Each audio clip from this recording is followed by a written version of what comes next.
Hello everyone and welcome to my channel. It's me, Heidi. Now, tonight, finally, we have my wonderful guest, Arthur Weber. Good evening, welcome. Good evening, Heidi, and good evening to all of our viewers. Thank you for having me again on the channel. It's really nice to be back to see the latest news. Seeing the news, yes.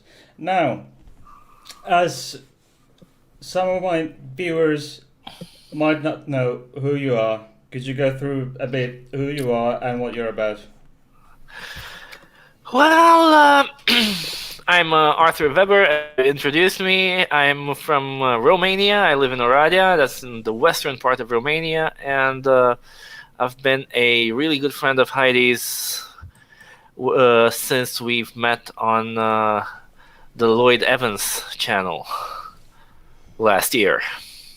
Yes, that would be about a year ago. Yes. Yeah.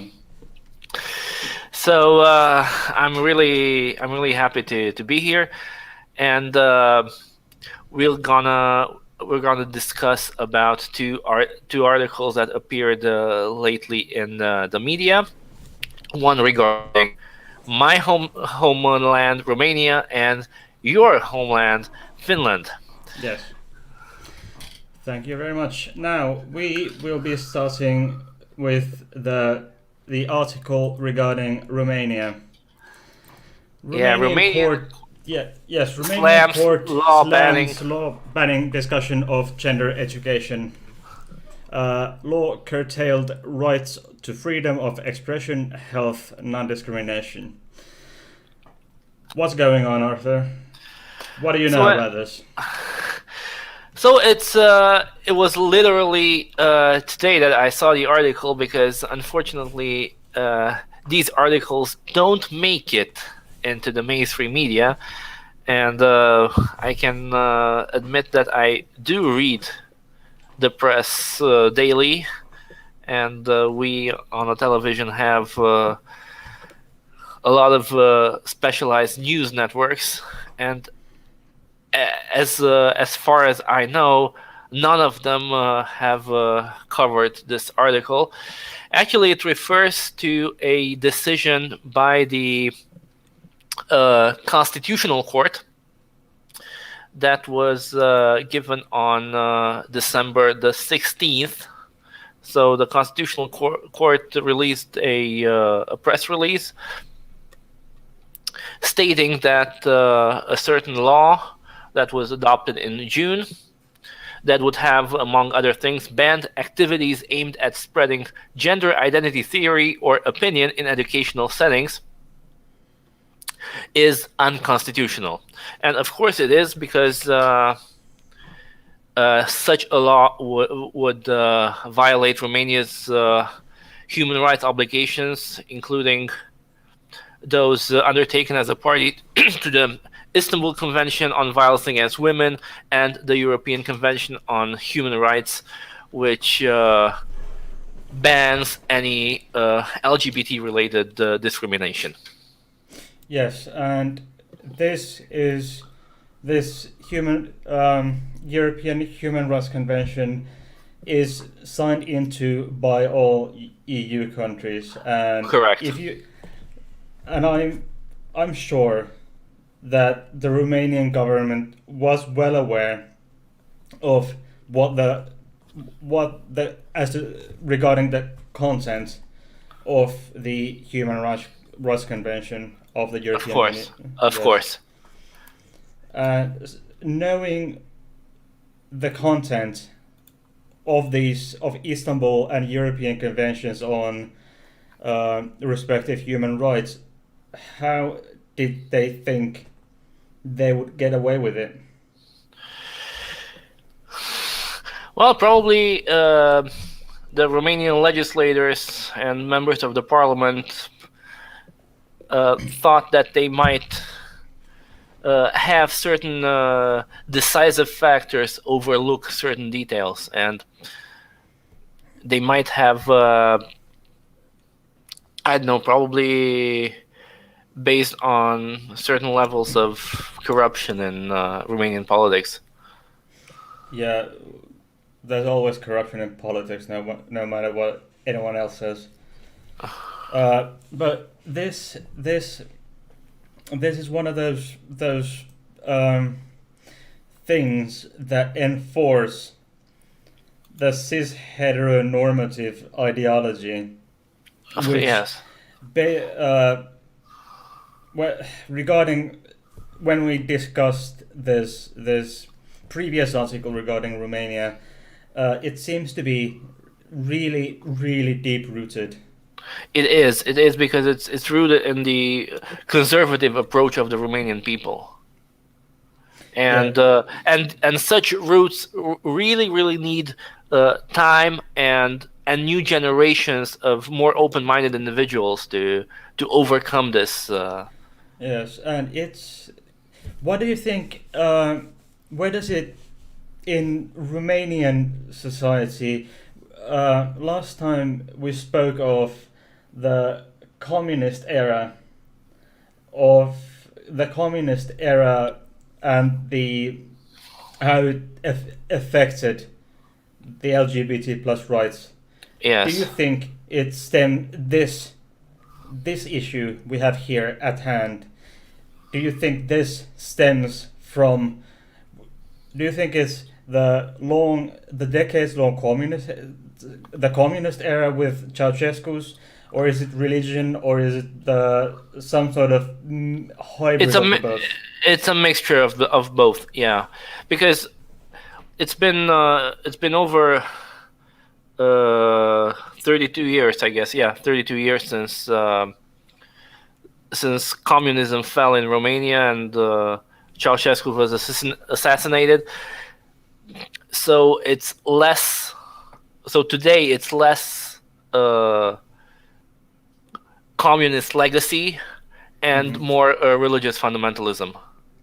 Okay, and Because let's so face it, Romania is over 80% Romanian Orthodox, mhm. and Romanian Orthodoxy is somewhat similar to Greek Orthodoxy, Okay, and these are really fundamentalist churches yeah, in terms of sexuality and gender identity. and I guess in all walks of life, really, in terms of family ethics as well, Yes, which we, but and and of this is course not only the Orthodox Church, but also certain evangelical churches, like some of the Baptist, Pentecostal, and so on. These also have more or less fundamentalist approaches on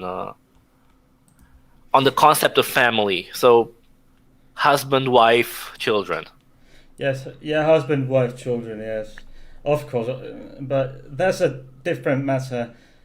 Excuse me, I Hmm. so it seems as if when different all these different groups of uh, shall I say conservative Yeah, parties, when they go after one of the LGBT plus, whether it's not it's necessarily the parties themselves, but the individuals yes yes, what I meant by parties is yeah. group of people, different Hmm. parties Yeah, yeah, on this yeah, field, yeah, exactly. when they tend to go against one, say trans people Yeah, or gay people or lesbians or bi, whatever, or anything on the plus, they tend to go all in.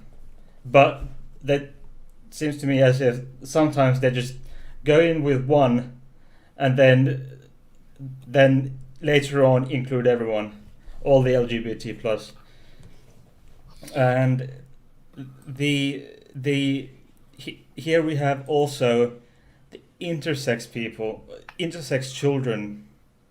It's not. This has in the health of intersex children has nothing to do with with the educational system, does it? no, no. Why does it? Why would it extend to healthcare. I mean, especially intersex children who have. I can't see the connection, man. What's the connection here? Whew. Yeah, that's really tough question. Um, the thing is that it says here in the article that a ban on discussing gender in education settings will unjustifiably limit students and teachers' rights to free expression and to information, including about gender. The law also threatened the right to health, particularly for transgender, non-binary, and intersex children, for whom denying access to information about gender could have pernicious physical and mental health consequences. So I guess it's about the fact that gender fluid and transgender intersex children who realize that the gender they have been assigned at birth doesn't match the gender they are professing to be part of has effect on their well-being, on their stability, on their mental health, and Right. and not always are doctors, the physicians, they work on their biological gender. So Yes. in many cases, healthcare is based on what your biological gender is, and of course uh, they might not feel themselves comfortable as being called by a gender they don't identify with. Yes. And but one of the things here we have to remember is that intersex is a complete is a vast ocean of different things. It's not just one or two. Yeah, It's not just it's not one binary. thing Yeah, in between. It's yeah. not male intersex female. I It's just baffling. Really, really baffling as to how they can justify this. Because Well, they obviously couldn't, because that's why the constitutional court declared this unconstitutional. mm, So they slammed the law. yeah, I mean, which is good. the bill, it didn't become Yes. law. And here we have the notion that there's similar things happen in including but not limited to Hungary, Poland, Bulgaria, and Brazil.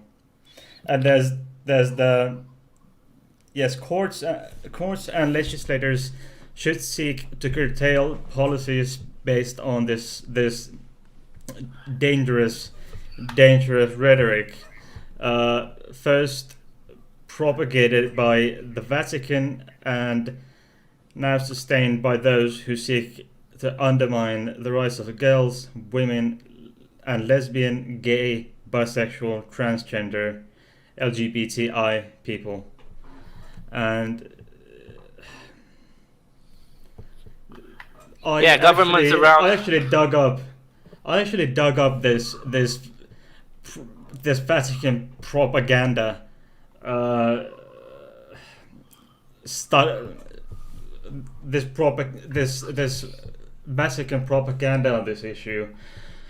I will not go further into it, but there is a study from University of Chicago Law School, Chicago Unbound, a faculty Mhm. scholarship. There's a study from on as to how what it's all about. It's from a it's would be an interesting read. I just didn't have time to go through with it, but that is something for those who wish to deepen their knowledge on the issue with the Vatican with regards to this issue. Please do not go too deep on the rabbit hole when it comes to the Vatican. It's harmful for you. Just leave it.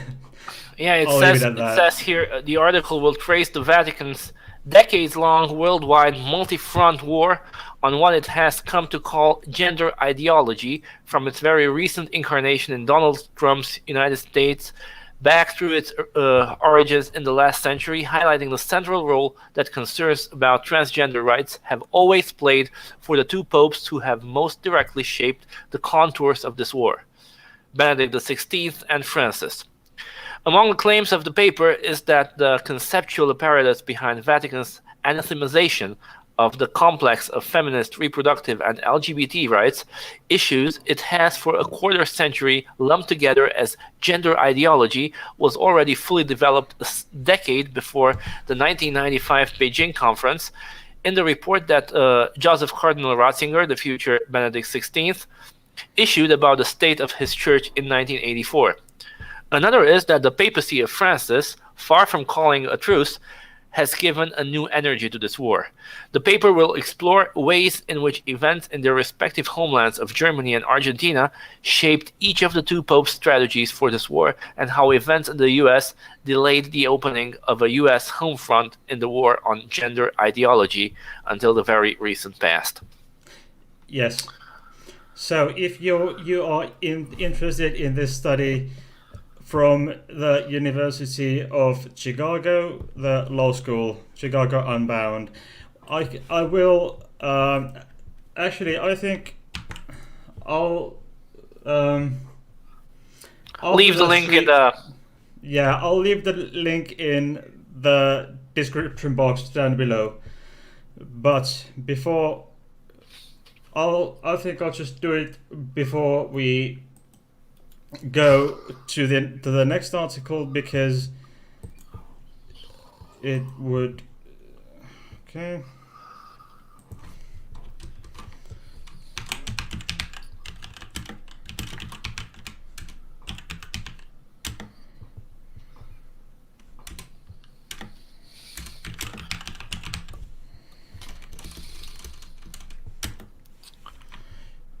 Okay.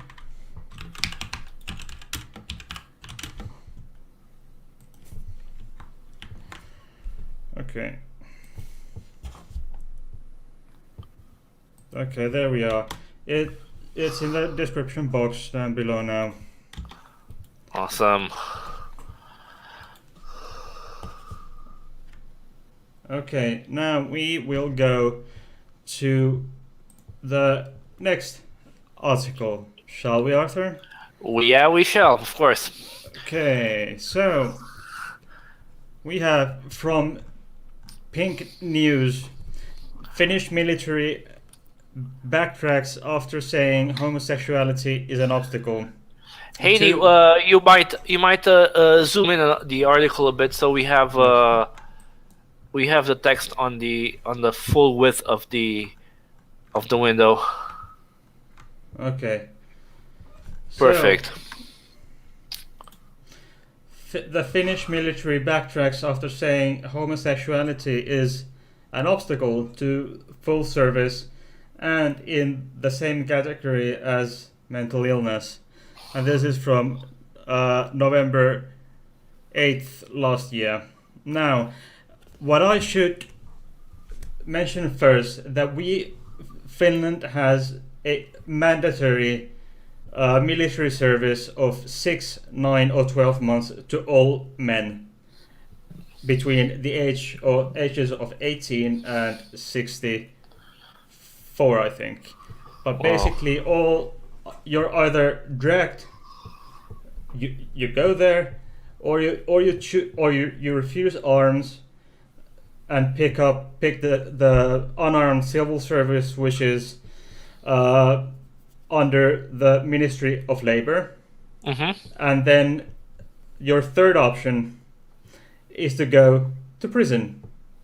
Wow. Yes, in Finland you can go to prison for refusing armed military service. Wow, that's something new. That's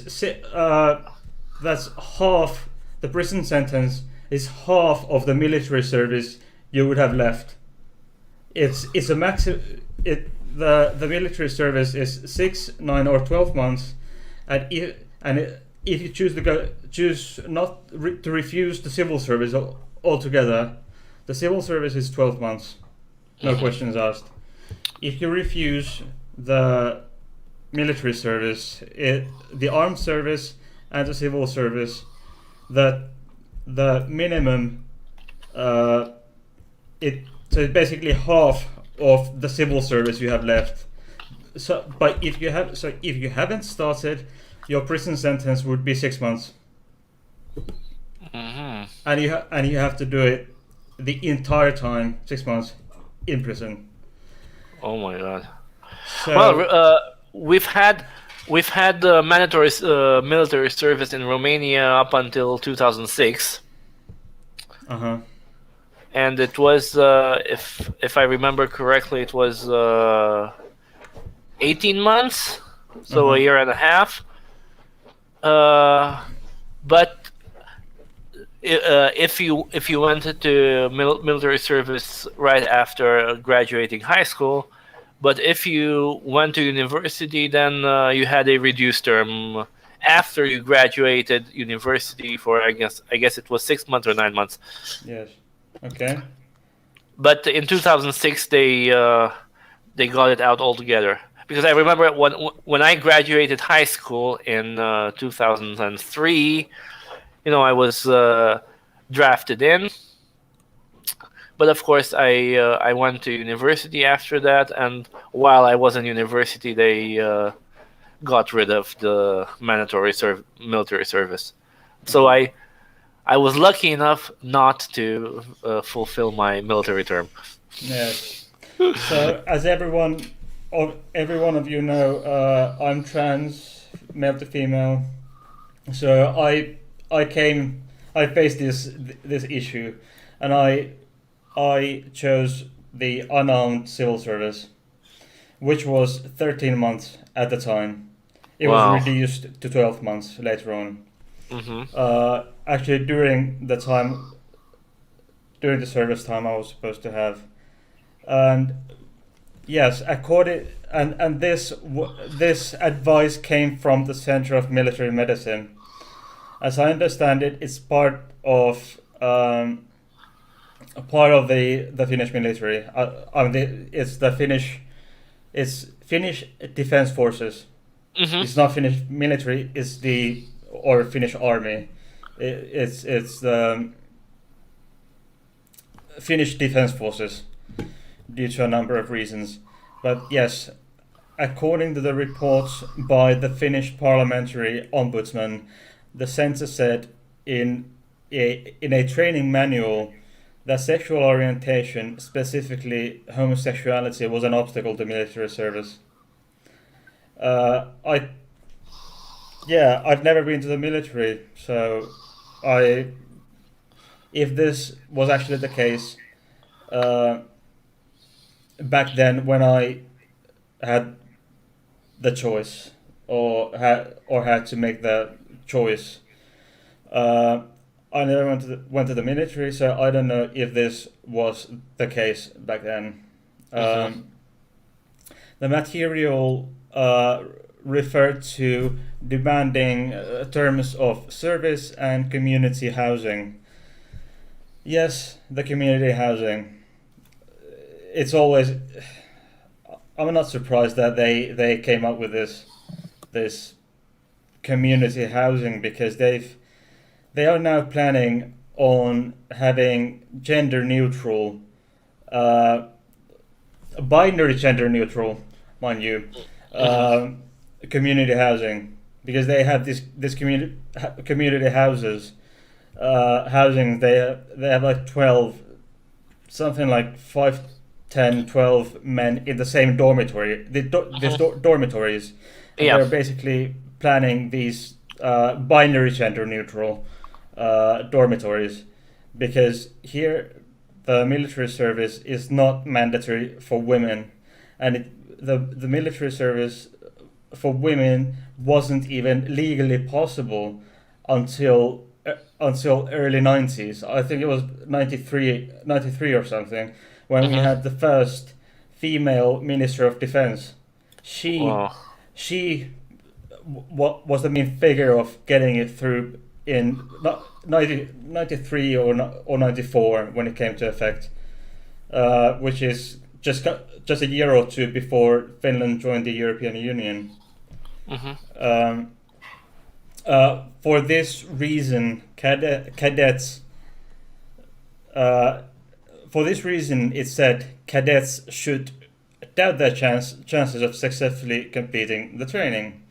Gay cadets were advised to opt out for the Class C category in fitness checks, a category that is exempt from peacetime military service and includes those with mental health issues. Uh, it, however, um, it does include also physical ailments. So I think it's asthma as well, and then D, category D, is for like physically and psychologically disabled people, and I'm not sure. Previously, type 1 diabetes was uh, something that automatically classified you as a C or D guy, Hmm. meaning that you weren't allowed in the military if you had type 1 diabetes, and this is, as far as I can tell, still the case. But they had some experiments with it. Um, but yes, actually, I know a person who got this class C category, uh, and for the papers say that personality disorder, but I Wow. know, but the real story is quite a bit different. This person, this young man, told the committee that interviewed everyone, has a priest, a psychologist, and a professional soldier who is of the rank of major or higher, and someone else as well. And this person said, "No one ever tells me what I'm supposed to do." So, and I'm not or I'm not going anywhere where I'm told what the fuck I should do. And this for this reason, he got the Class C category with the Ugh. notation of personality disorder. Wow. Yeah, because in the military you actually have to obey. You have to stay in line with everybody else. Yeah, And I've this I've particular actually person is just heard fuck opinions. everyone. Yeah, Yeah, I've heard opinions that that the military service is a thing, is a place that makes you dorks yeah, and uh, idiots. yeah, and yes, and actually, I know for a fact that also transgender people are advised to get the Class C category. That even nowadays, being the fact that you're transgender a is a reason to get you exempt from the mandatory military service. Yes. If I were if I were out back then, I would have had the category C because I'm trans. And trans even though and when a trans man transitions and becomes legally male, they too have to go to the military if they are under the age of 30 when they transition, as far as I can understand. But Wow. they too can get the Class C category because they're Mhm. trans, even though they're legally male and would Yeah. otherwise have to go to the military, which is kind of weird. Um, Anyway, in Ron's response to the criticism from the ombudsman the Defense Command insisted that the Finnish military does not consider homosexuality to be a mental disorder, nor should it have been a criterion in the Class C. No shit. I mean, it shouldn't be a criterion. Being transgender shouldn't be a criterion for a criterion there either way. No. However, the Ombudsman said that the training material might have given health professionals the impression that sexuality could hinder military service, despite Finland declassifying homosexuality as an illness in 1981. Well, that I wouldn't be surprised if this was the case. I mean, that if for some medical health professionals, it would have given the impression that it would hinder. However, I'm not saying all, because only a few. I've encountered only a few healthcare professionals who would think that way.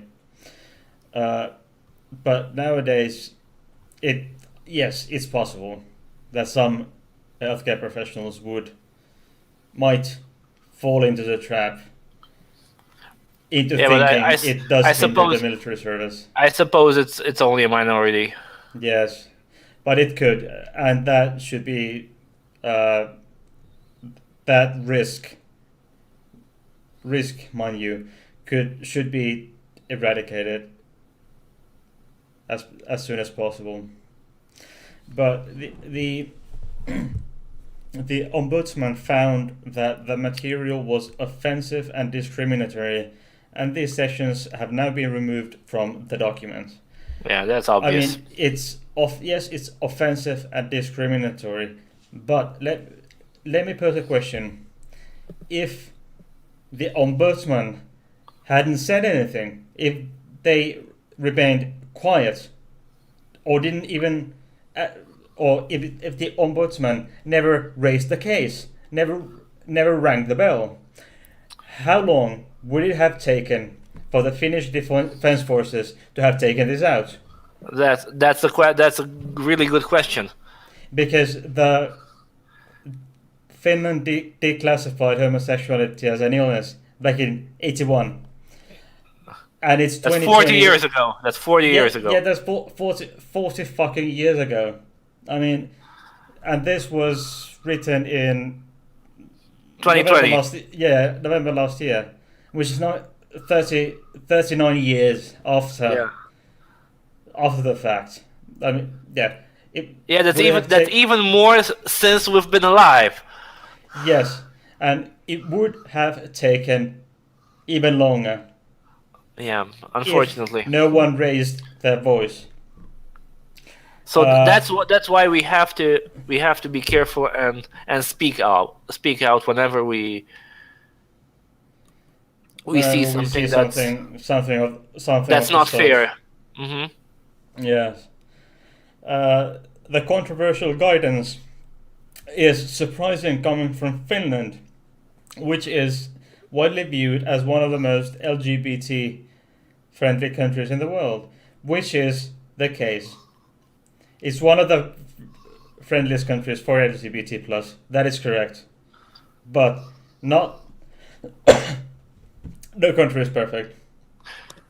No country is perfect. Everything is perfectible.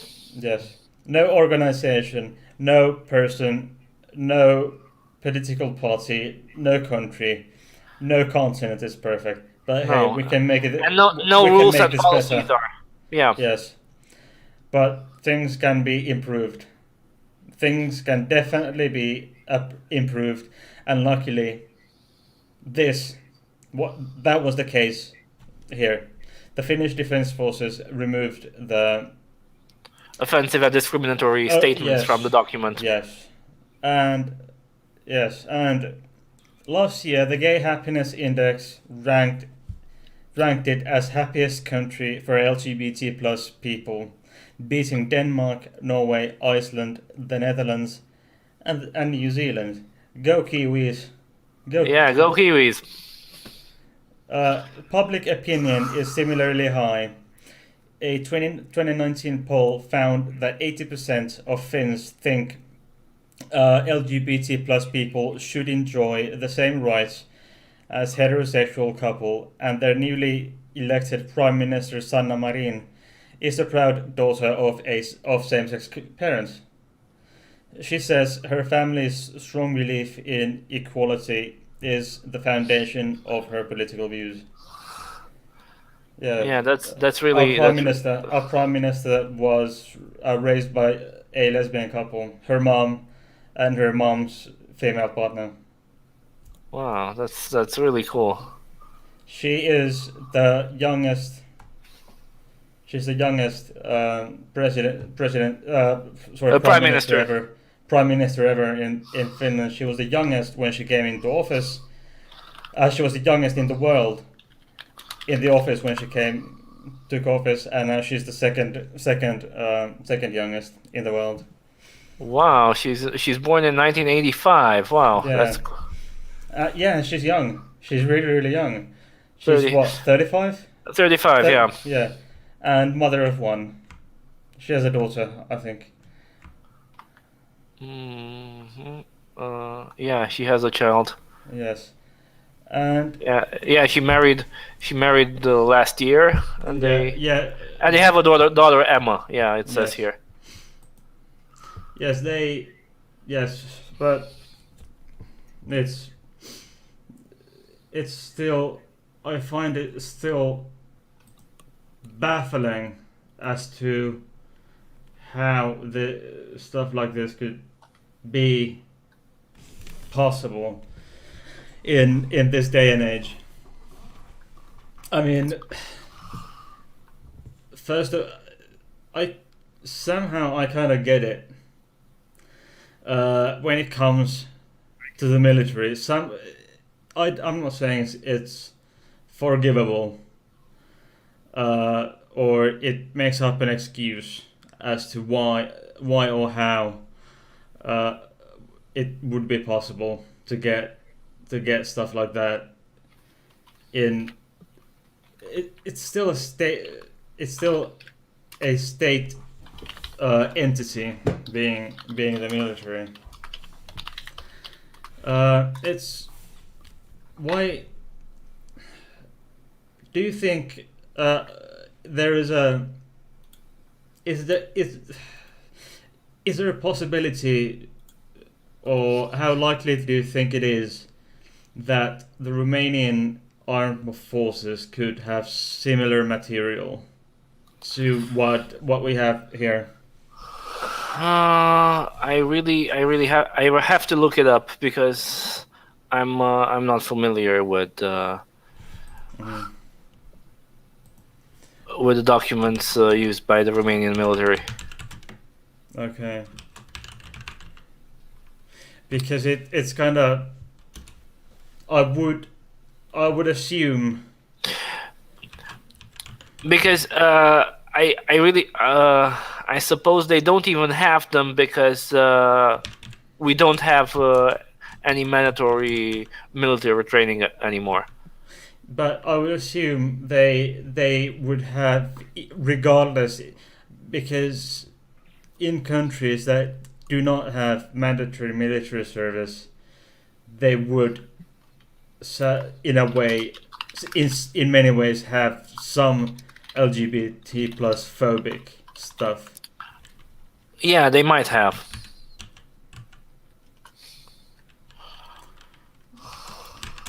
Because if it,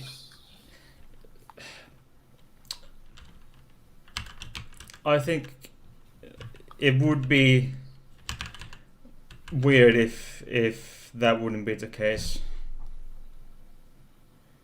Because I'm sure that a lot, because certain country named United States of America had or and has had the don't ask, don't tell policy, and it wouldn't surprise me if in which has then since been lifted, as I understand it.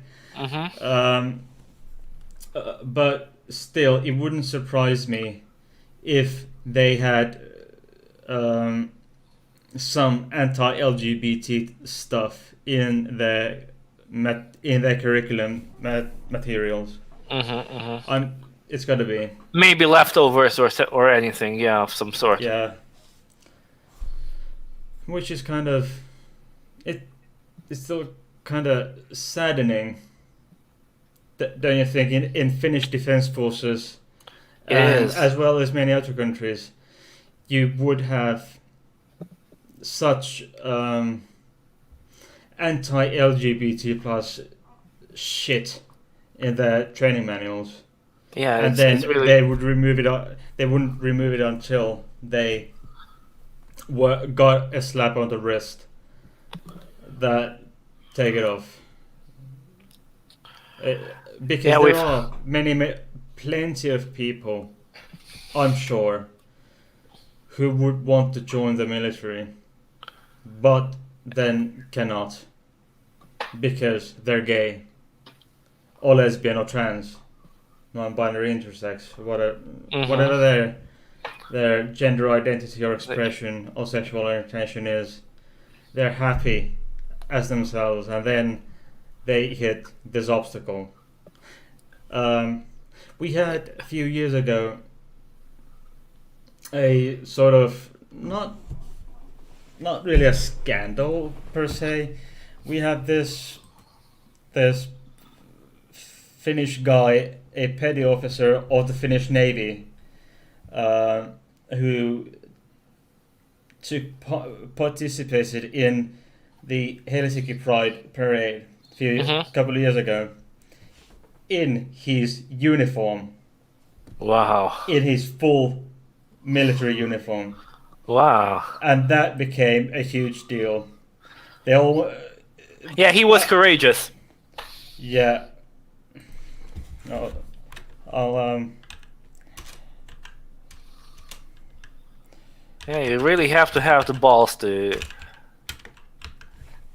because once you go out in the uniform, it's as if the organization your uniform represents endorses yes, that activity. and now, I actually found the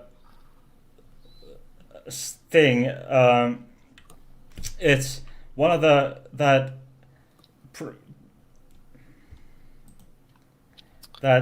yes, it was staff sergeant. I'll hang on. I'll just get.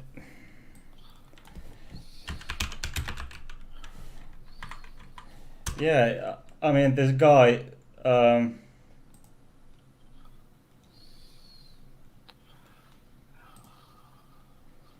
Like so.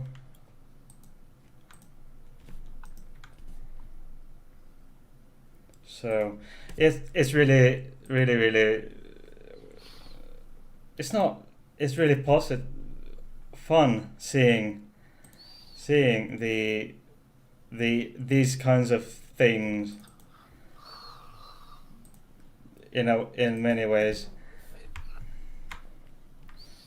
Yeah, but Yeah, yeah, anyway, it's this guy, appreciated. yes, a staff sergeant, of the Finnish Navy. Hmm. It was in his full Uniform. full uniform, and it's it was a huge thing. Uh, yeah, yeah, yeah, but I just love this guy. I mean, he just look here. I am in my full uniform, and fuck you, the Finnish military. Um, it's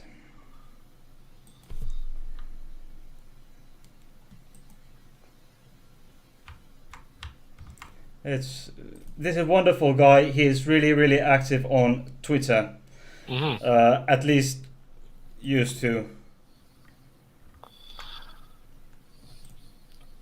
Yes, like so. If I Let's have a screen share. yes.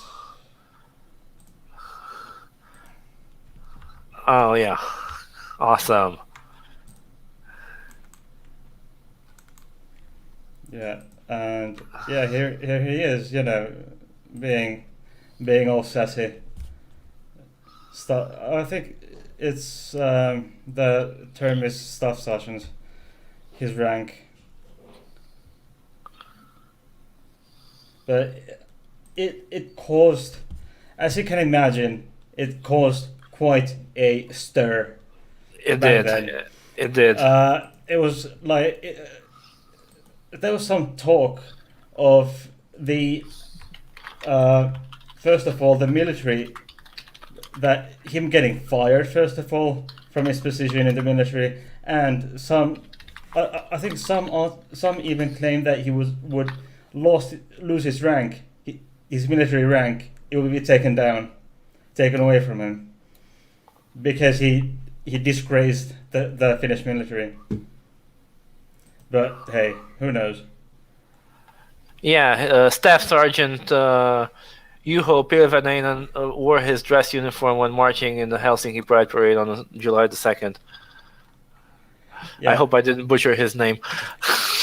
Not too bad. But I mean, it's still in 2019, but it should be a gigantic thing that a 2016. that a staff sergeant puts on his full dress uniform and goes to a pride parade. I mean, why? What I could do is, I'm a nurse. I could take a pair of work clothes from my work uniform, and put them on. It's got the logo of my employer on both pants and the shirt. And I could take my work ID, stick it up here in front, and go to a pride parade, and still that wouldn't be a problem. That wouldn't be an issue.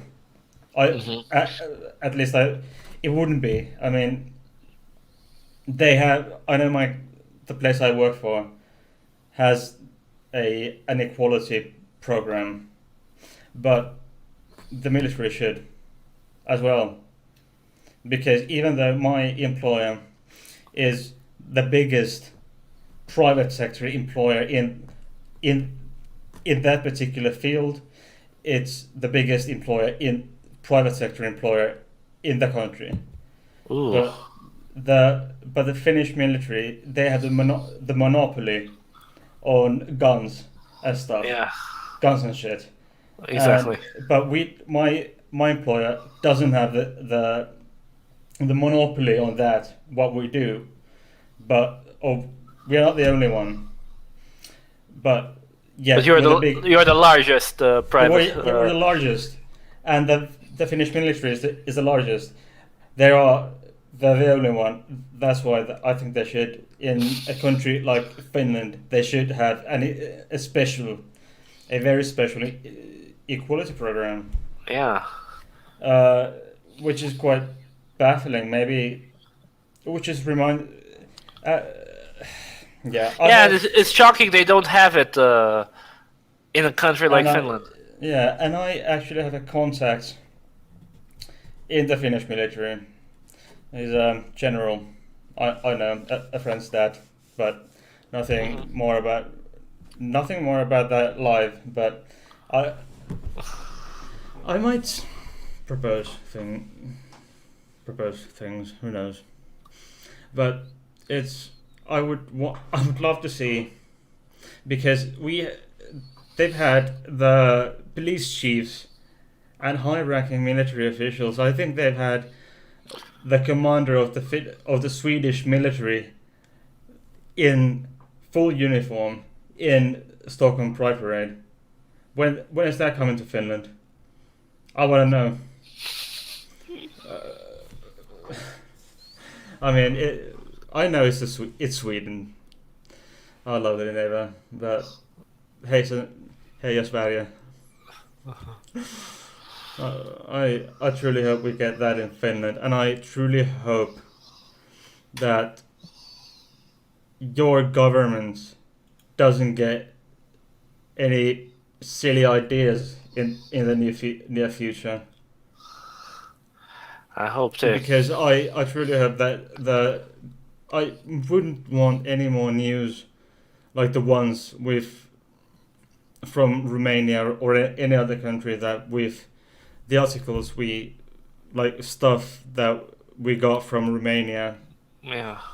Tonight, and But yeah, the stuff that I talked about previously in my last stream. But we really need to have a more of an open mind here in Romania on in the general what the general population is concerned and their attitude toward. How do you think that would come about? Over Is time, there only over time and education. education? Yes, that is correct. And someone And should. awareness, raising awareness on these issues and on having people understand that we are all equal regardless of gender expression, gender identity, sexual orientation, and so on. Yes, and what? How long? Unfortunately, I know it will. These things will take time. How much longer would you think? I went through the article, the article I went through that we discussed before we went on the situation with these trans men X and Y, and when they got their ruling in their favor from the European Human Rights Court. Uh, what is the general atmosphere? Would you say is, or and how long would it do you think it might take to get Several years. Unfortunately, several years. changing that in that law that led up to that ruling? Unfortunately, it will take several years until we have a transparent LGBT plus friendly policy in Romania. Yeah, it will take long based on what I know now. I had a hunch previously as with regards to the situation in Romania, but I didn't have a clue as to how bad it would be, and I hoped it wouldn't be this bad, but it is as bad. It is unfortunately, yes. But there, luckily, there is more awareness now. I mean, Yes, these rulings, and there's more openness, especially in the younger generation.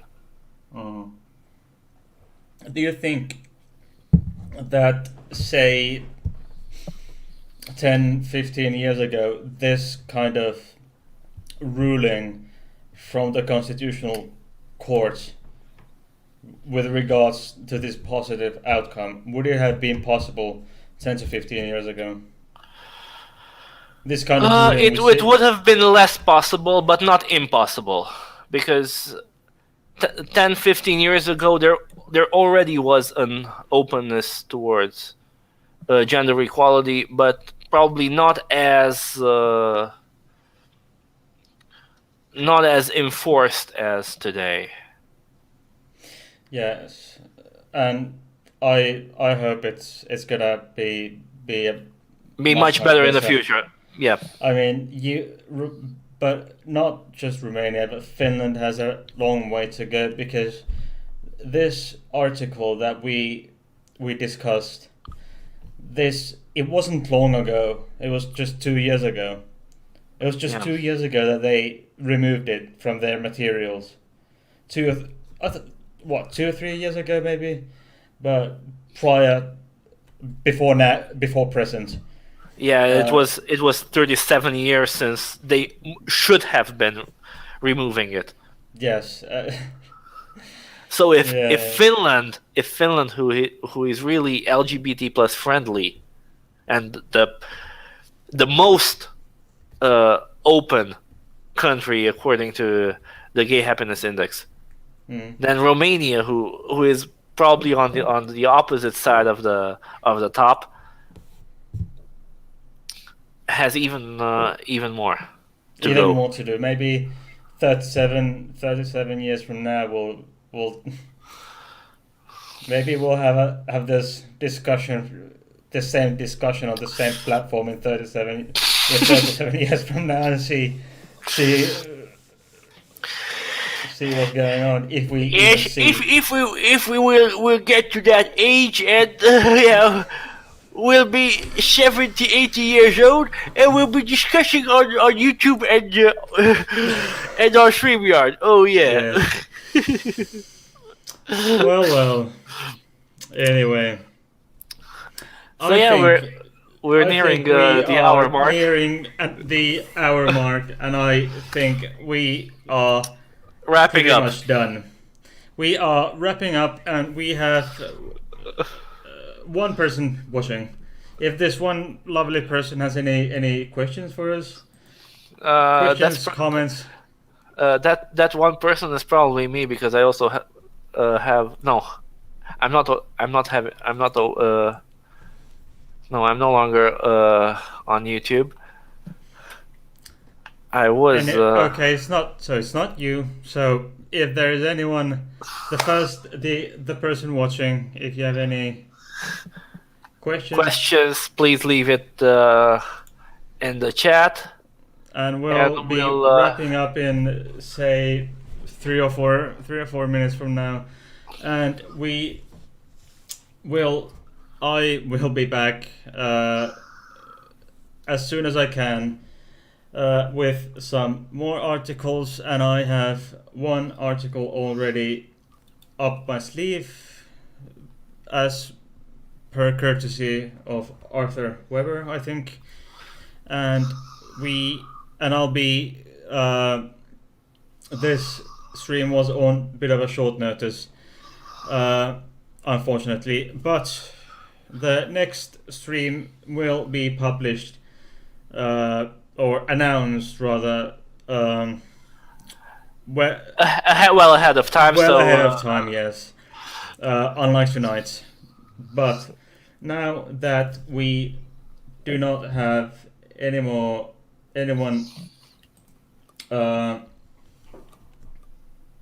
any more questions from this, any questions or comments from this one watching, I think we will be going. Arthur, So- do you have anything you wish to say to my lovely Yeah. audience watching replay? yes, of course, I would like to thank everyone who has tuned in even during the replay or watching our show on demand on YouTube. And I would like to thank you, Heidi, for inviting me and for having me on the show. And I wish everyone to stay safe, especially during this time of the pandemic. And let's hope to see you again in the next show. Take care. Take care. Please like and subscribe. Check the links down below. And bye.